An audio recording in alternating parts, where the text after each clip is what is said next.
Ni Real Talk ang Prime Water matapos padalhan ng disconnection notice.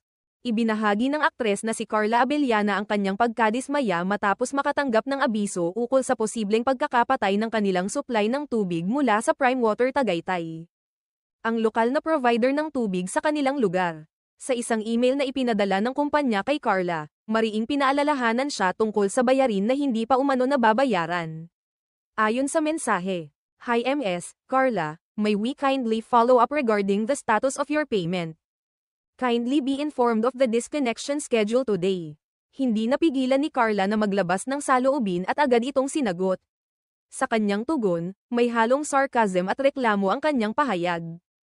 "Okay lang po, halos wala din naman po kayo supply na tubig everyday, so parang ganon na din naman po. But anyway, here's the payment." Makikita sa kanyang sagot ang inis na matagal na niyang kinikimkim, na tila bumubuhos na dahil sa